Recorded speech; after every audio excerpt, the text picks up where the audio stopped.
Hello everyone and welcome back to SVSU's online tutoring. My name is Joel and today we will be continuing on with section 7.6 complex numbers, and the topic will be operations with complex numbers. So there's some useful definitions for the addition and subtraction of complex numbers that I want to get out of the way real quick. So if we have some number, oops, let me increase the thickness of my pen here. If we have some number a plus bi plus c plus di, if we wanted to add these two terms together, we can just use the cumulative property of addition, and we would arrive at a plus bi plus c plus di, and then all we do is that we combine like terms. So we have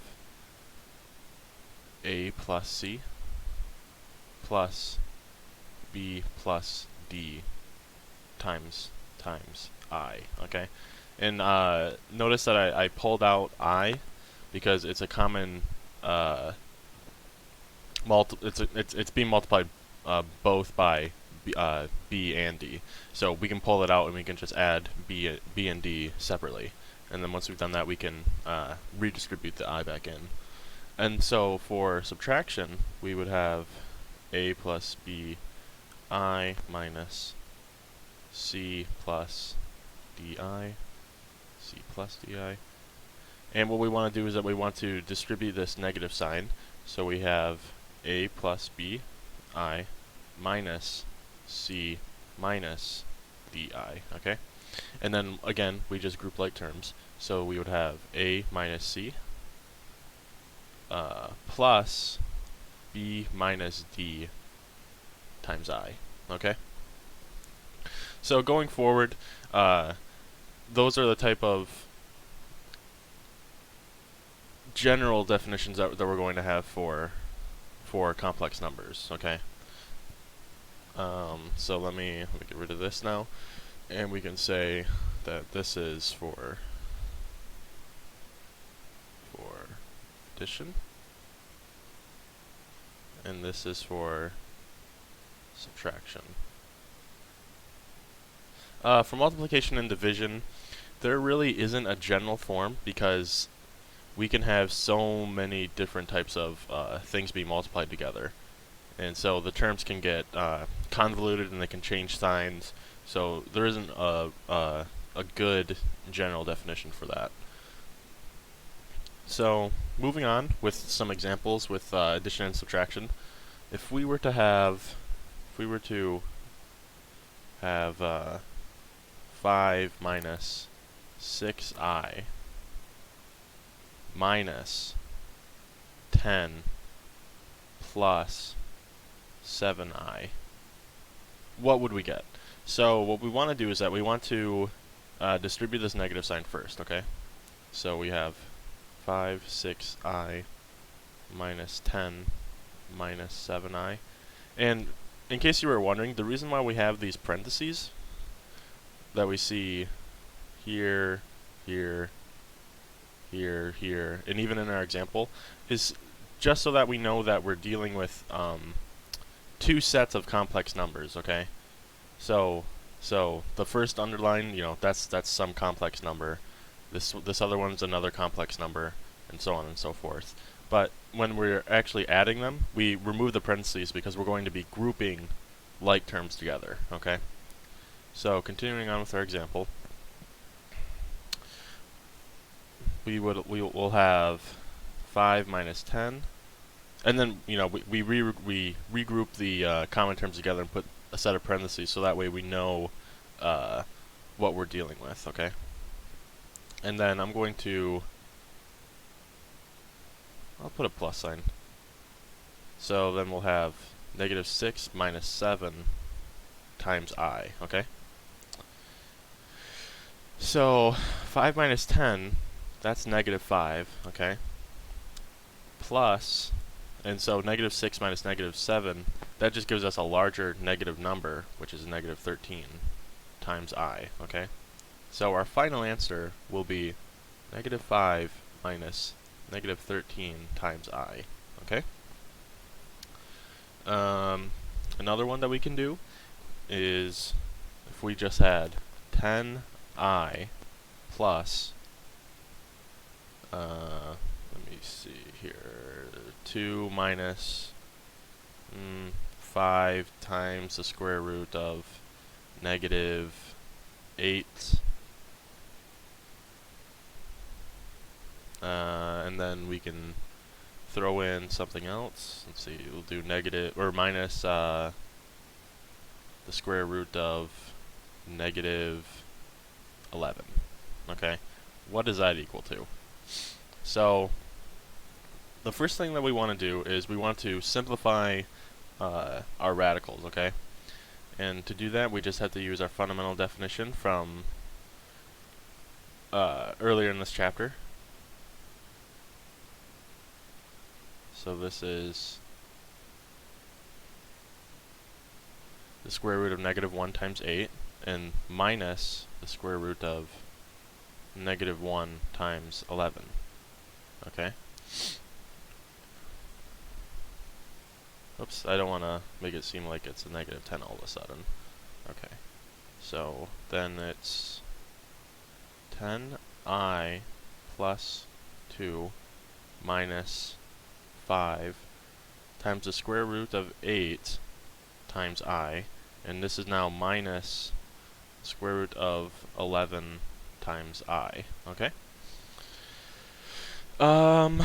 What else can we do here now? Well, this 8 here we can actually simplify a little bit more, so let's go ahead and do that. So I'm going to write everything over here. And we may not actually be able to combine any terms together, but what we're going to do is that we're just going to get it down into its simplest form. Okay? So the factor tree for 8 is that, well, a perfect square that exists within 8, right, is 4 times 2, and then we can take the square root of 2, or I'm sorry, not the square root of 2, but the square root of 4, which will give us a 2, okay? So just to see that, we'll have 4 times 2. This is under the square root, right? So because of our multiplication rule, if I can draw a little arrow up here, we'll have 4 times 2, which is equal to the square root of 4 times the square root of 2, which is equal to 2 times the square root of 2, okay? So that's what I'm going to replace it with instead. So if I take this and rewrite it, we'll have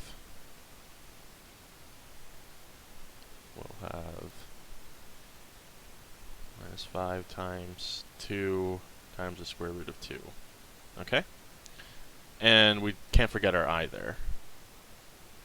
Minus the square root of 11. And 11's a prime number, so it just remains within the radical. Okay, and then the last thing that we want to do is that we want to simplify this just a little bit more. Okay? So we have 10I plus 2, and then 5 times 2 is 10, so we have 10 times the square root of 2 times I minus the square root of 11I. And that would actually be our final answer. It's pretty ugly looking, to be honest. But the reason for that is we can't combine anything, mostly because we have different things underneath the radical right here. And another thing is that this right here is an imaginary number, and we can't combine an imaginary number and a real number together, okay? So this is actually our complex answer that we end up with.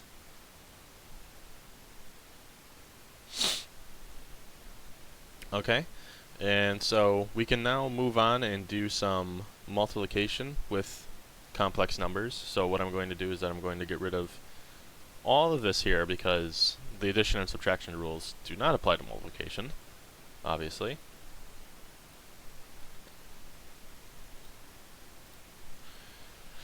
So if I have I can just make up some numbers here. So 10i times, let's say negative 4i.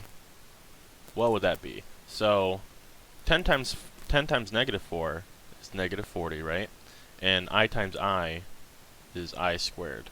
And if we remember what I squared is, well, we really just have to remember what the definition for I is, right? So I is equal to the square root of negative 1. And if we square both sides, then what's going to happen is that the square root is going to cancel with the square, and so we get that I squared is equal to negative 1, okay? So we have negative 40 times negative 1, and so our answer is 40, okay? Positive 40. If we wanted to do slightly more complex examples, we can do something like 7 minus 2i times 3i minus 5, okay? And what we have to do here is that we have to FOIL. So we want to do FOIL, which is first, outer, inner, last, okay? I'm sure you've gone over that before. So we'll have, let me just write, so we have 7 times 3i, and then we have 7 times negative 5, and then we'll also do negative 2i times 3i, and then negative 2i times negative 5, okay? And then after that we'll combine like terms. So 7 times 3i is, whoops, let me write that in black. Actually, no, I will do it in red, because that way it's color coded. So 7 times 3i is 21i, and then 7 times negative 5, that's negative 35. And then switching over to blue, we'll have, or switching over to the negative 2i, right, which will be written in blue, we'll have negative 2i times 3i, which is negative 6i squared, and then negative 2i times negative 5, which is positive 10i, okay?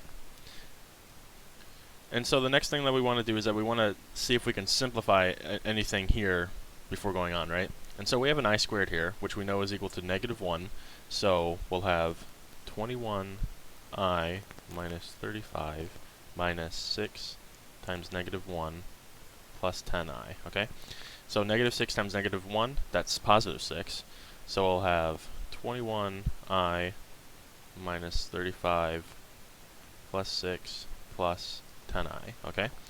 And so then we just want to combine like terms, so we will have 21i, actually let me do it how we've been doing. So we'll have 21 plus 10 times I, and then plus negative 35 plus 6, okay? So 21 plus 10, that's 31i, and then negative 35 plus 6, that's negative 29. So our final answer is negative 29 plus 31i. And so all I've done there is I've just written the real part first. That's standard notation. You always want to look at your real before your imaginary.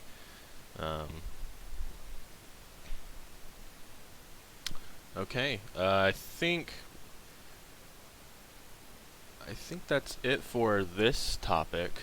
In the next one, we'll be looking at complex conjugates, and that will be the last topic for this section, which means that we'll be done with Chapter 7 completely. Okay? Hope to see you next time.